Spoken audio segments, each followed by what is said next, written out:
All right, if it'd be okay, I'd like to call the meeting to order.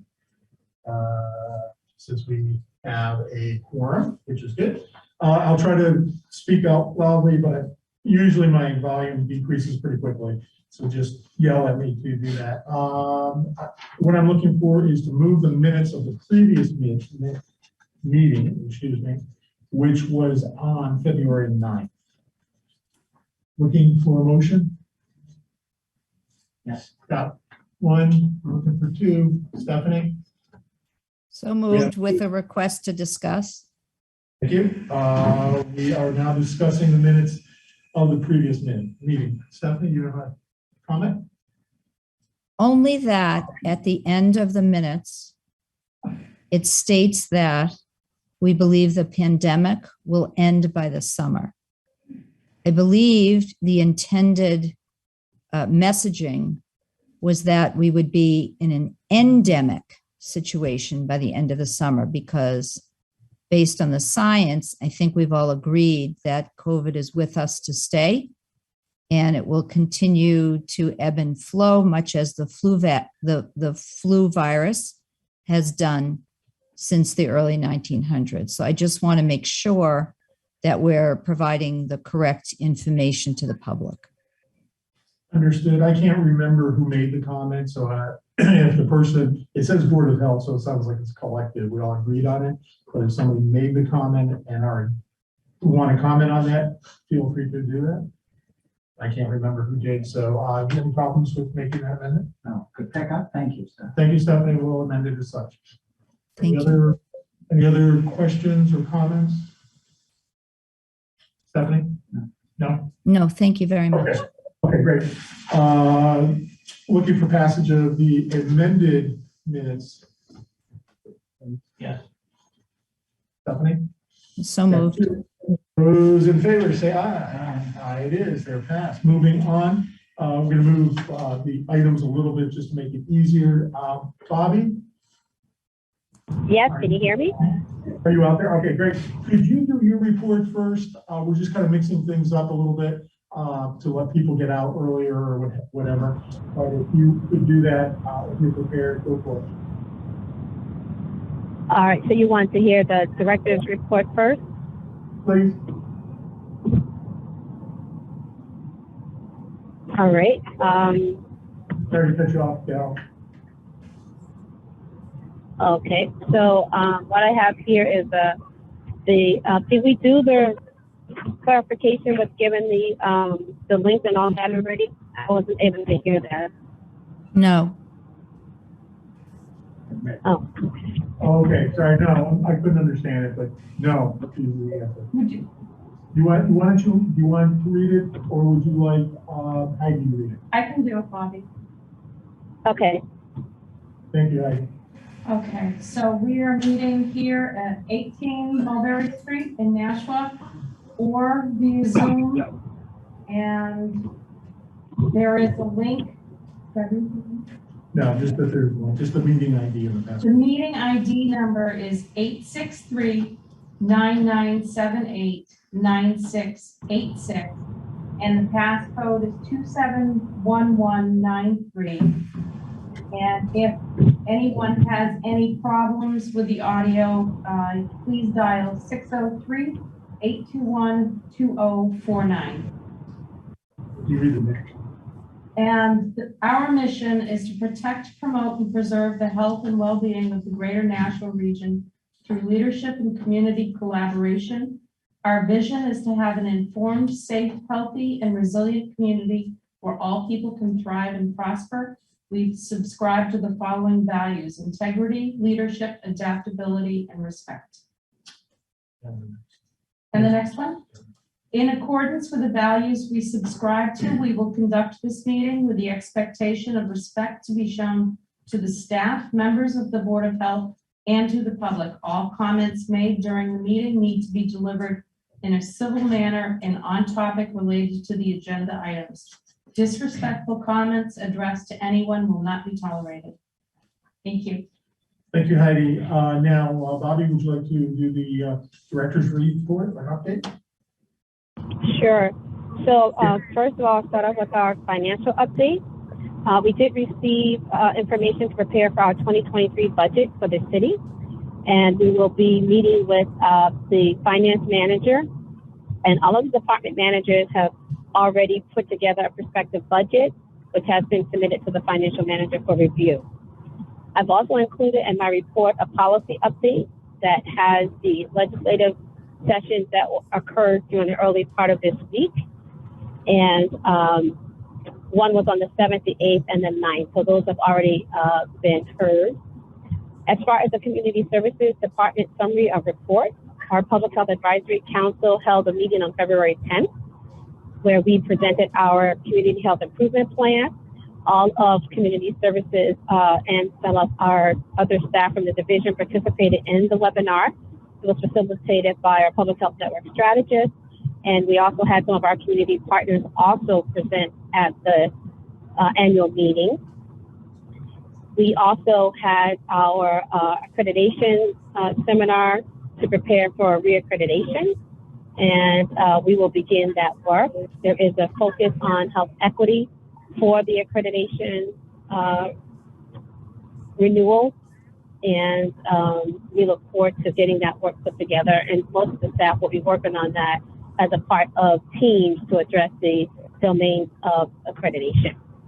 We have reconvened our work that was started on our Christie Foundation Equity Project on trust and mistrust in healthcare amongst our Black, Indigenous, and other people of color populations.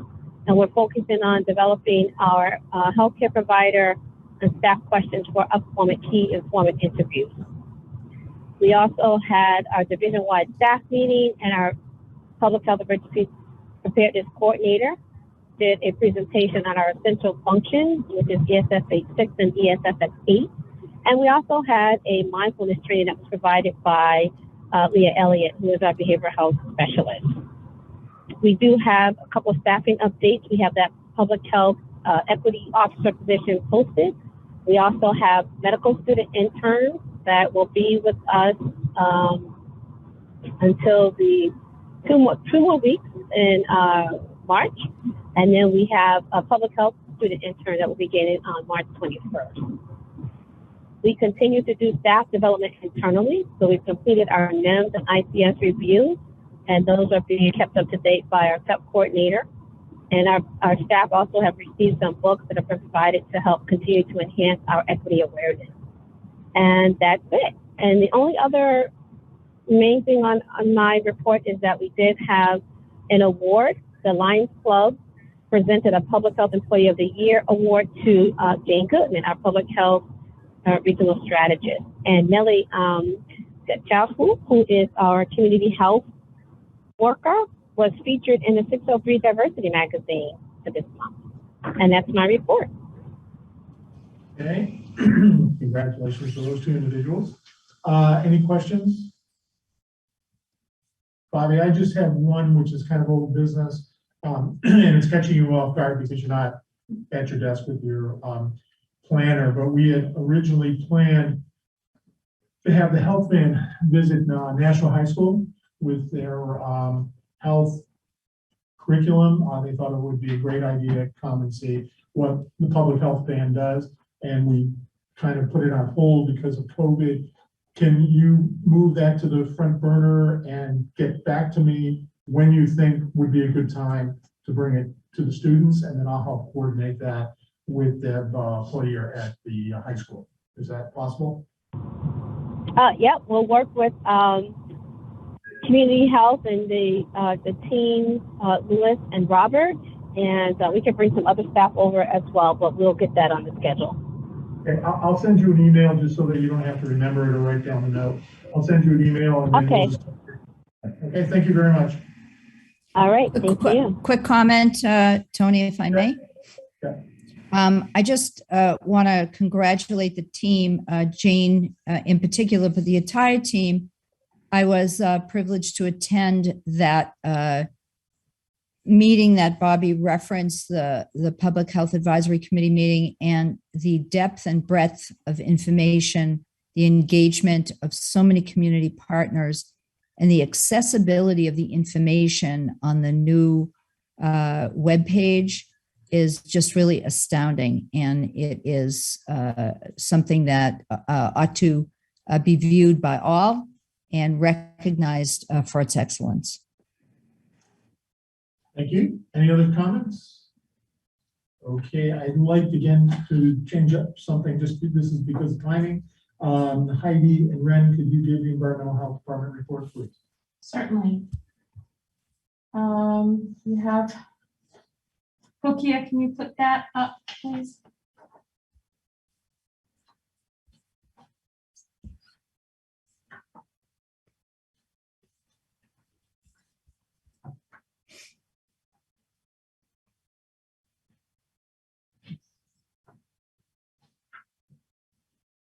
Thank you. We stayed busy with our routine inspections. We're continuing to see improvement with our failure rate. I think that food service establishments are doing pretty well in adapting to staffing and costs within their facilities. But we're finding that they're willing to take on some education and some assistance from us. So our failure rate is a little bit better, and we're happy about that. As far as land use, we don't have any septic activity, but we expect that that should be coming in the door pretty soon with the changing weather. There are also some technical review site plans and subdivisions that we've been working on behind the scenes too, that we've been proving. And those are also growing as all of the land use activities start to bump up and ramp up a little bit. Let's see, I don't see anything really that's jumping out at me. We have listed our revenue. We will continue to provide our revenue. There have been so many change of ownerships in our food service establishments that it's kind of hard to say who's still in place and who isn't, and what those numbers represent. But so it's kind of in a state of flux. We'll talk a little bit. I think the thing that we wanted to discuss most was the legislative updates. Okay. And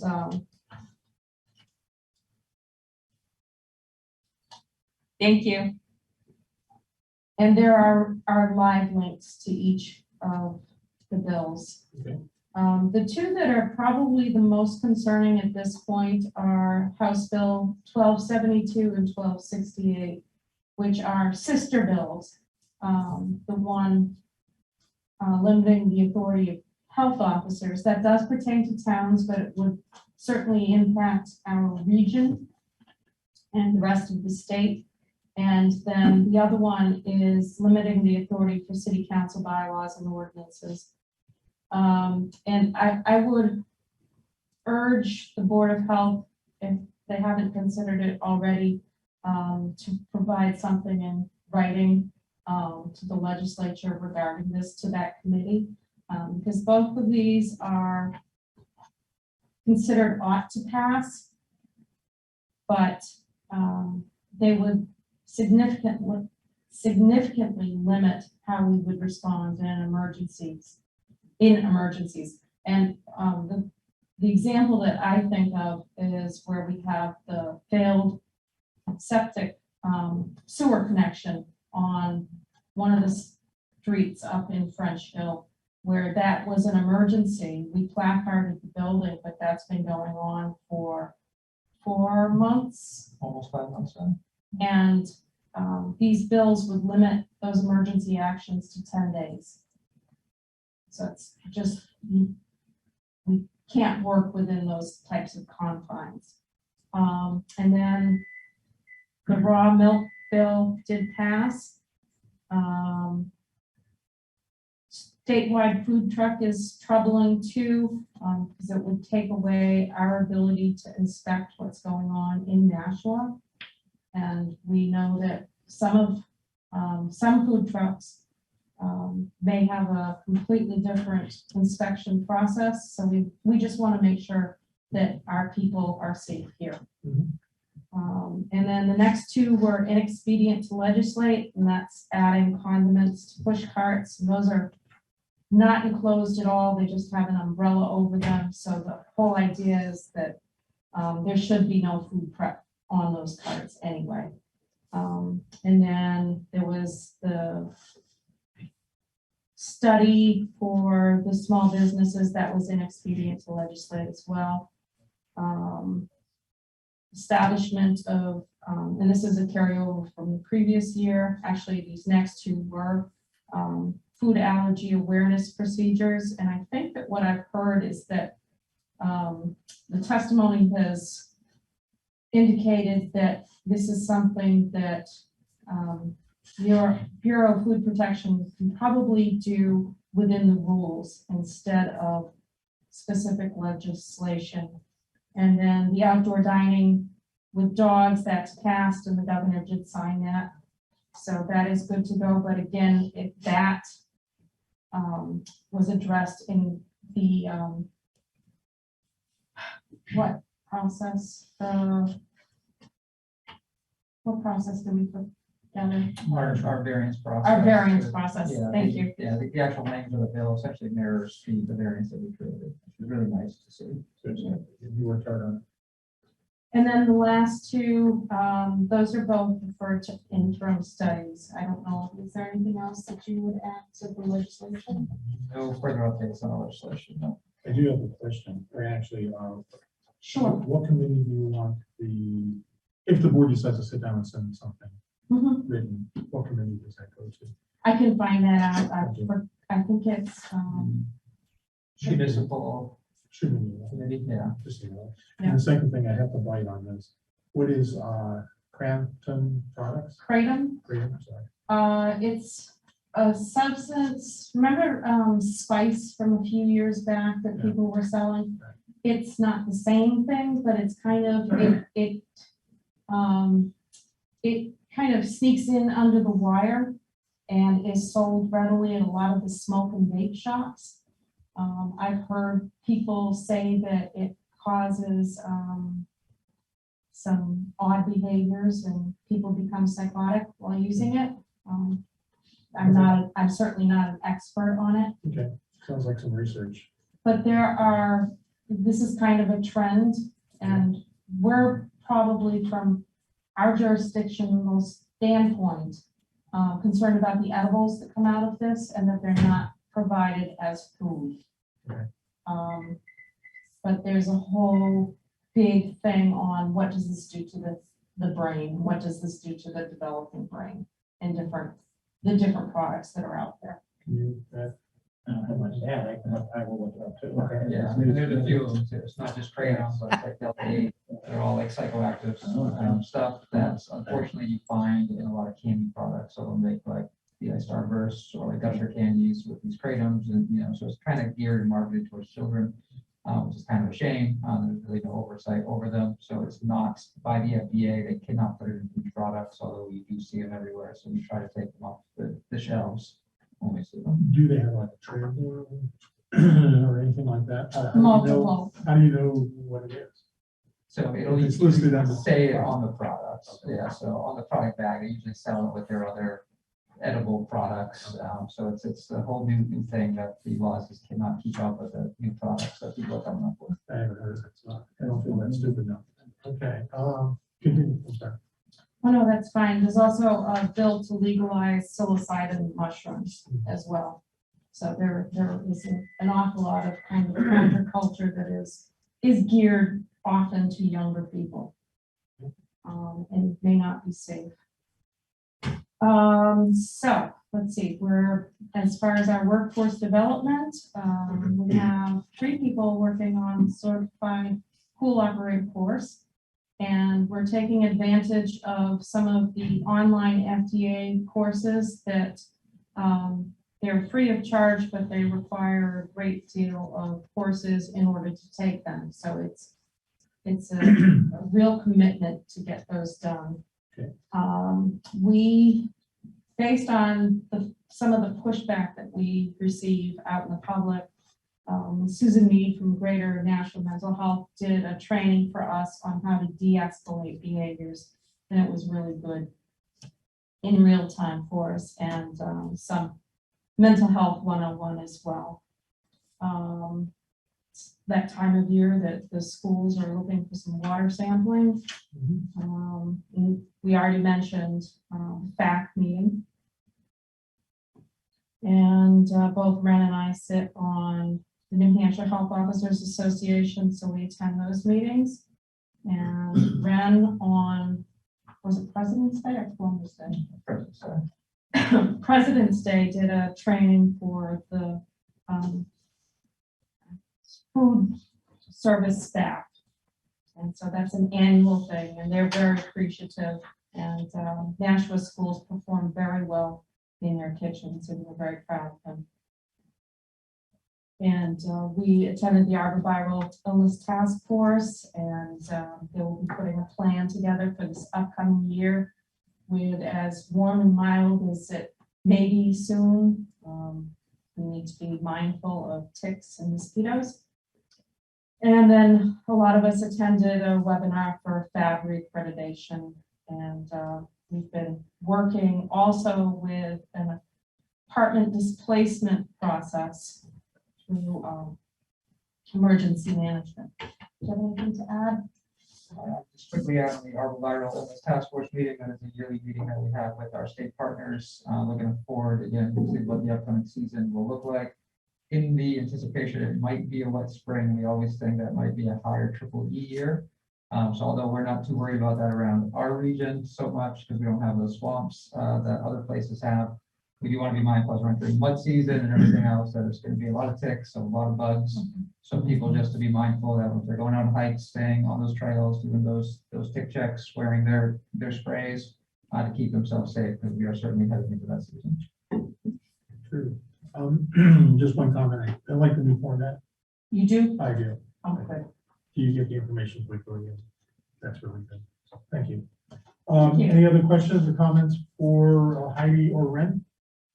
Yes, Stephanie, Wolf Rosenblum here.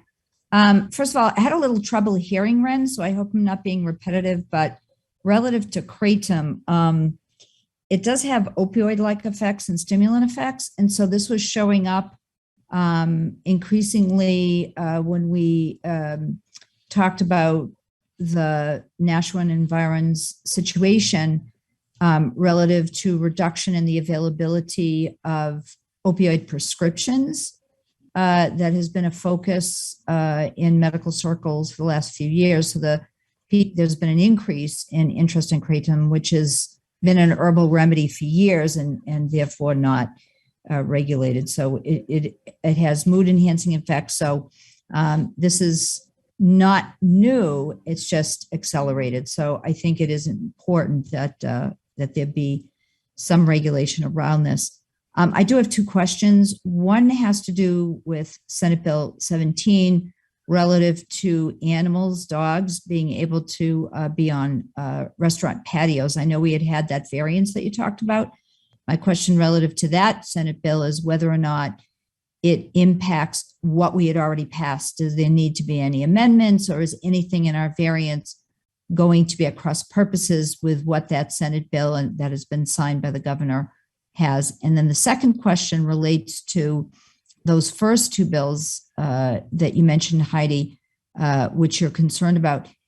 If we were to craft a letter from the Board of Health, which obviously is not something we have allocated time for today, but would it be saying that the bills should be removed for study, or that there be some increased latitude, or the health departments be allowed to do it, but that there be a review if they do it? I'm just trying to make sure that whatever language is recommended is going to be something that's going to resonate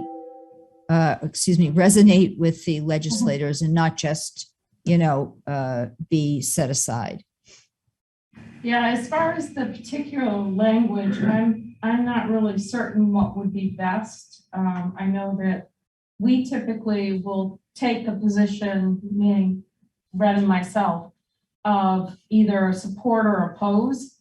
But I don't know what the Board of Health stand would be.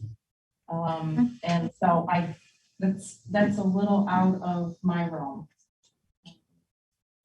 Well, I think the Board of Health And- would look at supporting the people that work for our department.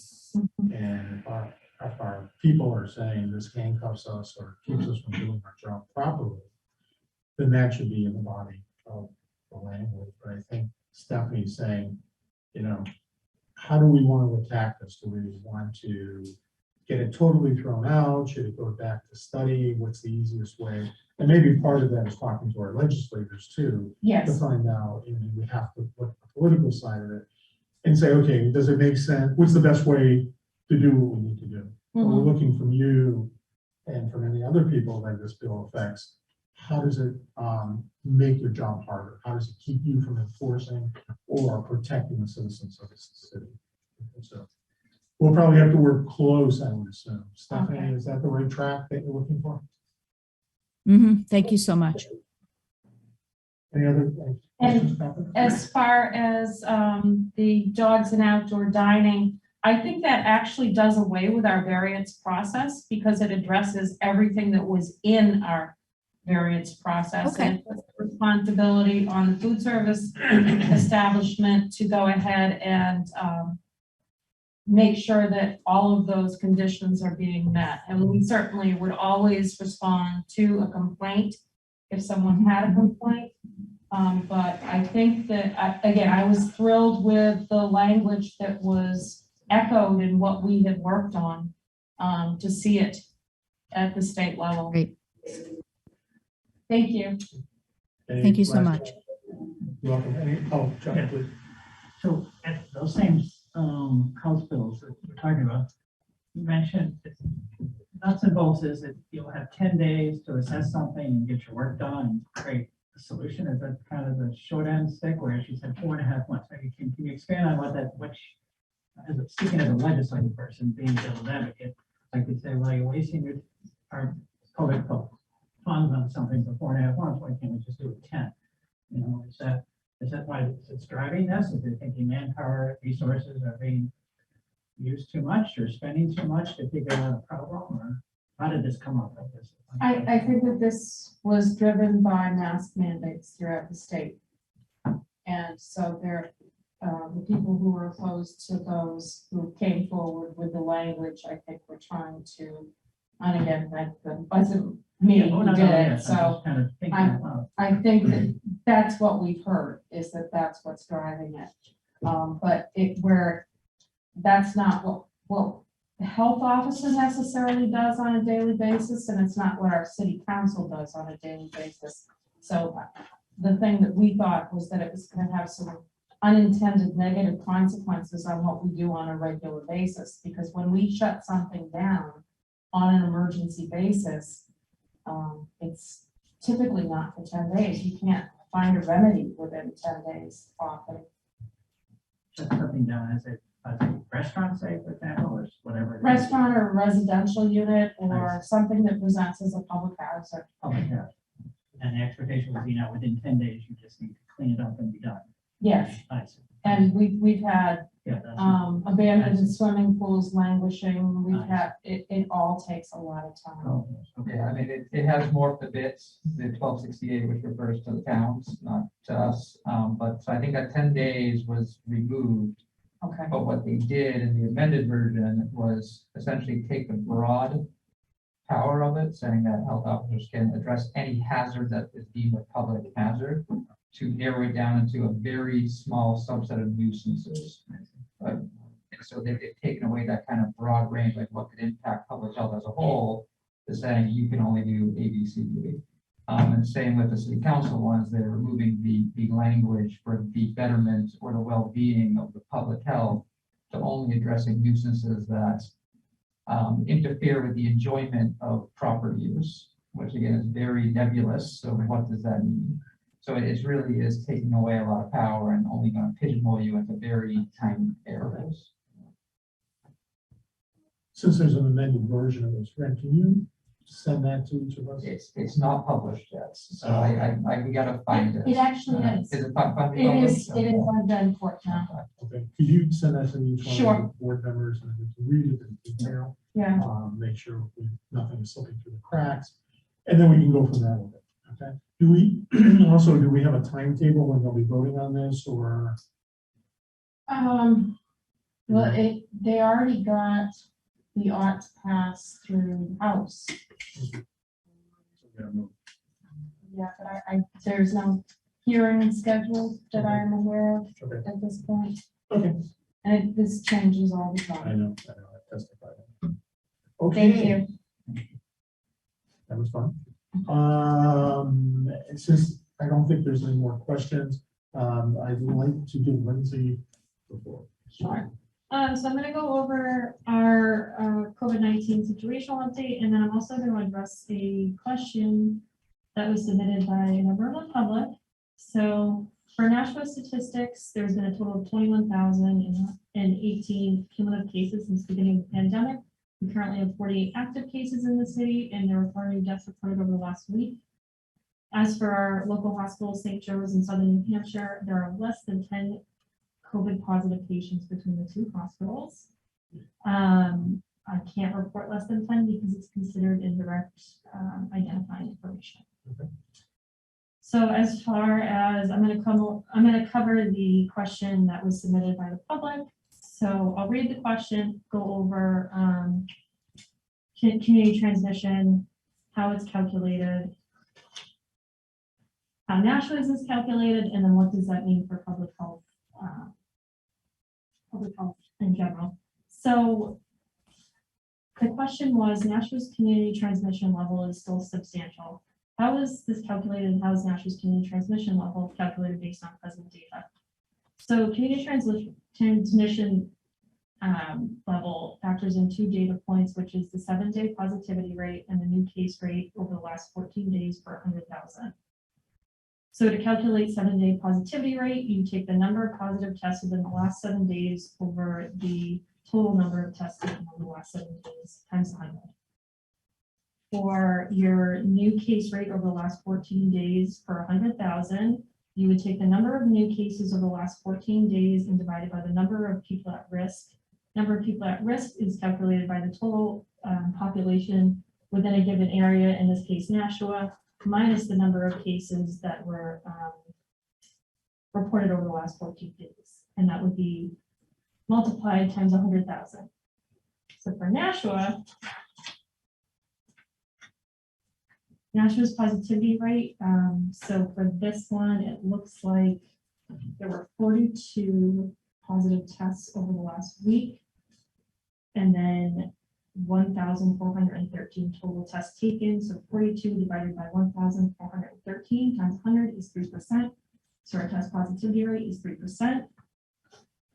The number of new cases over the last 14 days was 148, and Nashua's number of people at risk is 91,174 times 100,000, which is 162.3 new cases per 100,000. So in order for Nashua to meet substantial spread, it has to be greater than 10%, which it's not, it's 3%. But we are over the 14-day new case rate, because in order for it to meet substantial, it has to be over 100. Right now we're at 162, so we still meet that metric for being substantial spread. As far as moving forward, the community transmission level rate is only going to be used to guide healthcare settings. It's not used in the general community.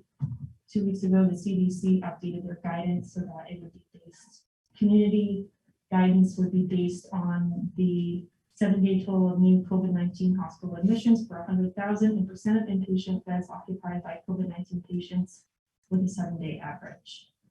As of right now, Hillsborough County is considered low, and the recommendations are stay up to date on vaccinations and get tested if you have symptoms.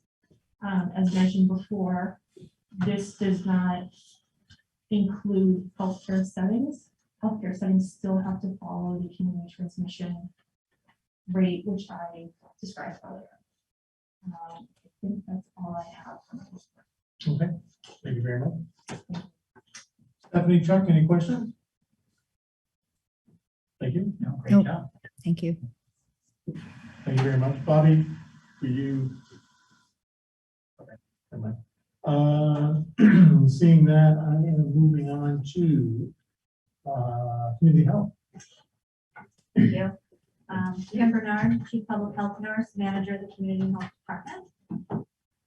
Just some department highlights to share for the month of February.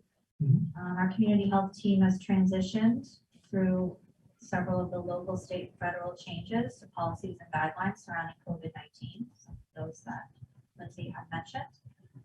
We continue to provide COVID-19 messaging, education, and vaccines to our community. And we have continued to prioritize efforts to reach those that are unvaccinated or vulnerable populations. So for immunizations, this is including COVID-19. We've had 255 immunizations given during all our clinics during the month of February. Of those vaccines, of the 255, about 73% have been COVID vaccine. And of that 73%, 19% were to children 5 to 11 years old. Just some trends to mention. We all know that the trends have been going down, but between January and February, cases have decreased by approximately 87%. Clusters and outbreaks have decreased approximately by 88%. And Lindsay did talk about the new CDC metrics, which is the tiered approach by county. That's updated every Thursday on the CDC website. She already reviewed what that looks like. Program updates for our immunization and sexual health programs. We've had, with the steady decrease in the COVID trends, we've been able to steadily increase support and education to our partners in the community. We've been doing some presentations and office visits for practitioners participating in the VFC, or the Vaccine for Children program. We've also done some presentations to local partners surrounding sexual health education. For HIV and STD, we had a Valentine's Day testing event, which was on Valentine's Day. We did outreach at several different spaces around the city. And we also continued to provide education and free testing with incentives during our clinics during the month of February. We had a total in outreach of 30 clients that we were able to reach. Our lead program, we're happy to say that the lead screening test kit recall has ended. We are awaiting our test kits, so we can start back with screening, which we're really happy about. So we'll hopefully have more information come March's report to share with that. And for workforce development, our staff has attended 2 of the 3 homelessness core training courses. And we've also been actively looking to go to some conferences and seminars pertinent to programs that we support so that we can further our education in those areas. We also do have students with us still. We have a nurse practitioner student every Thursday at our sexual health clinic, as well as we have through Project REAP, which is a project through Riviera University. We have an undergraduate student with a preceptor Thursdays and Fridays with us this semester. The rest of the report, that was the high level. The rest of the report is, you have. So if you have any questions, feel free to ask. Stephanie? Yes, thank you. Really pleased to see that the lead screening is back on the radar. I know that we had some challenges in terms of staffing and pandemic-related priorities. There is some excellent summaries within some of these reports about our community health workers and our multilingual efforts. My question is, what are we doing to reach the immigrant and refugee populations who may be living in circumstances where lead paint might be more prevalent, and to make sure that they also get this information in languages that will allow them to internalize the information. Sure. So first off, we have never stopped our LIT program. During the pandemic, the state of New Hampshire was covering any of our cases for us. What has happened is that we did not have our screening kits. Those are recalled federally. So that's what we've gotten back now. So that will help us to do more outreach and do more pre-screening type efforts. As far as meeting the needs of those populations that you described, we do outreach in the community, and we also have 4 other community health workers that I think that you're aware of that speak multiple languages through the Community Services Department.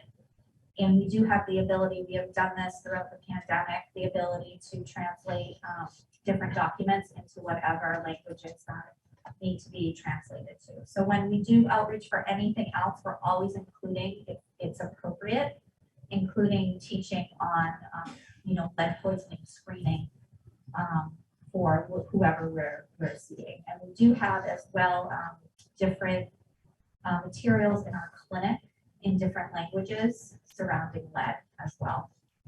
But yes, Excellent, we're thank really you. glad that we'll be able to do more screening in our clinics and outreach. You good, Stephanie? Thank you. I have a question, Jen. Yes. It's probably obvious to everybody else, but I've been looking at it, I can't recall. Ortiz, it says bilingual community health worker. And then you have them listed again. Why are they separate? So they do, so the community health workers report out under the different programs. Right. So that should just be relative to whatever program the nurse talks about then. So it kind of breaks it up. I understand. Thank you. You're welcome. I just didn't figure that out. Seeing no other questions, Matt, would you like to do that? Good afternoon. Bob Mack, Welfare Officer for the City of Nashua, just reporting out of the Welfare Department for the month of February. You can see in your report, there were some decreases in expenditures for the month of February as compared to last year during the same period of time. This is primarily due to the fact that the emergency rental assistance program through Southern New Hampshire Services continues to operate. And a lot of folks that are in need of rental assistance have been referred over to that program. We have been working with applicants to try to make sure they get applications completed for that program if they may qualify. So that really accounts for the decrease in that need for shelter and rental assistance, that line. So department staff continue to work with homeless households, placed a few in temporary emergency motel placements and have been able to refer a few on to shelter program placements, working through the crisis assessment and referral process. And we continue to assess eligibility in accordance with our general assistance guidelines and the RSA 165. Of note, we recently proposed an update to our financial standards, which are the standards on which we determine eligibility and issue assistance. And that went to the Personnel and Administrative Affairs Committee this week and was approved to move back to the full Board of Aldermen for their review and hopefully final approval, I believe, for the March 22nd. That's basically a quick summary for the department. I don't know if there are any questions. Stephanie, any questions for Bob? No, thank you. No, good report. Thank you. Thank you, Bob. I appreciate that.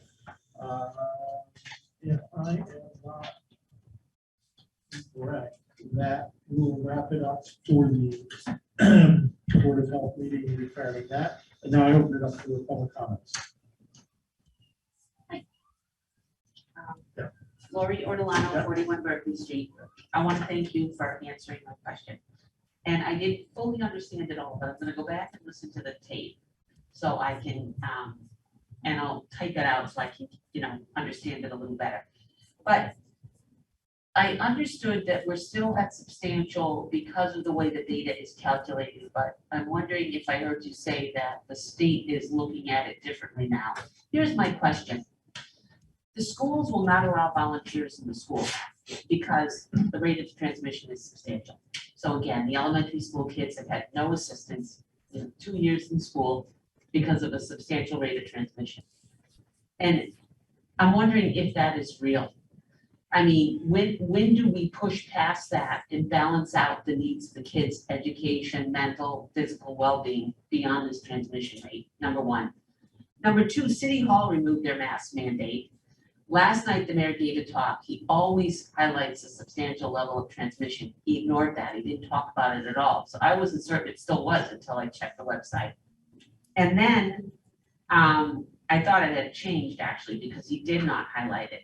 But they've removed masks in there, but a friend of mine went to use the auditorium upstairs. She's a justice of the peace. It's a room 4 times the size of this. To marry 3 people, 2 people and herself, 3 people. And the city said she couldn't use the room because of COVID. And, you know, you almost sit there and go, you gotta be kidding me at this point. You know, what's the health hazard? So I'm wondering if this substantial level is really affecting us, or like the school is too ingrained to that risk isn't there anymore and nobody's balancing off the education, the mental and the physical well-being of the kids versus these numbers. And so what's it gonna take to get it from substantial? What is the next level down? Low, I'm assuming it's low or medium. I don't even know what the rating system is. But I'm wondering what it's gonna take to get it to that level. And if we're supposed to even use it now, given the change that the state has made. So that's my comment. Personally, I don't know. So, I mean, I'm not sure what the schools are doing, to be honest. I know they're kind of on their own island as far as decision making goes, but as far as community guidance goes, we're going with the CDC's recommendation. You know, at the low level of individuals in the hospital for admissions, and percent inpatient ICU by. So as far as regular community, you know, going to a business, things like that, it's only recommended that you have to stay up to date on your vaccinations and get tested if you have the symptoms. For healthcare settings, they're still going by the transmission rate, which I explained earlier. I'm not too familiar with the schools because they're kind of making a lot of their own decisions. Definitely. Yeah, that's all I can't really speak too much on the schools right now. Well, I wonder if they should just get a letter and be told. I don't even know if they know. Because they stick with this data and the situation kind of changes. And I think we have to change with it. Same with City Hall. They won't put cushions on the benches for our seating because it's a COVID health hazard. When do the cushions like go away? When do we not have a COVID health hazard in our seating? Every alderman is sitting on a nice cushioned seat. And they swap them and sit and change. Nobody's washing them down. What about us? I mean, I'd like to think we deserve some cushions too. sorry, about 30 seconds left. I'm all set, thank Okay. you. Sorry to interrupt. Oh, no problem. I think those are more like rhetorical questions. It's hard for us to answer. Another building, let alone organizations thing, but I think they're worthwhile questions. Any questions are worthwhile question. I just don't have the answer for Well, you. you know, the city points to the Board of Health. Everyone, and the school points to Bobby Bagley, because she's the one who goes. So everyone is pointing in this direction, and yet I can't figure out what's really going on. That's all. Okay. Any other questions, comments, good jokes, anything like that? Yes. Alderwoman Timmons is Yes. Thank Please. you. Thanks for acknowledging me. I don't have any jokes. However, I want to thank the health department for everything that you do for the city.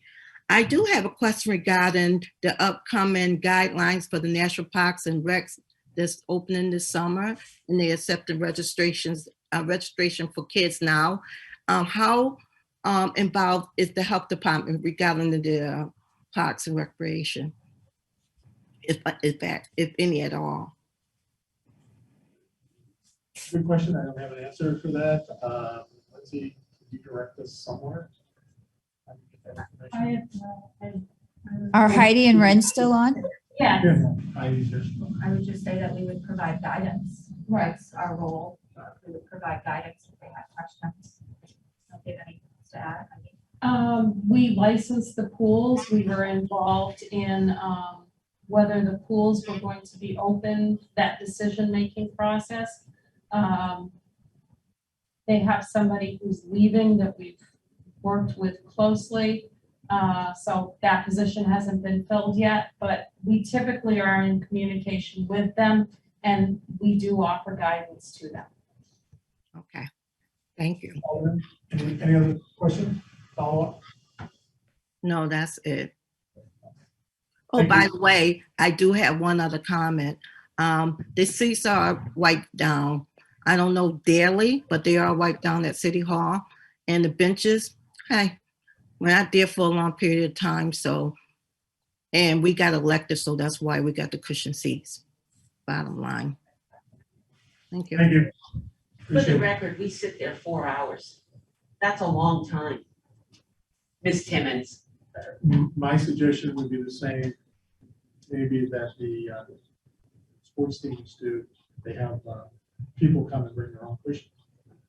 And that's just, that's not derogatory, that's just a suggestion. I brought my own chair and they would screw me out. Well, chair versus a cushion may be the difference, but that would be my suggestion. I sat on the seats, I know they're hard, and I don't have another answer. 4 hours. Any other questions, comments? Seeing none, I'm looking for a motion to adjourn. I have one. I have two. Meeting is adjourned. Thank you, everybody. Appreciate the time, the effort, and all that goes into the meeting. See you next month, I hope.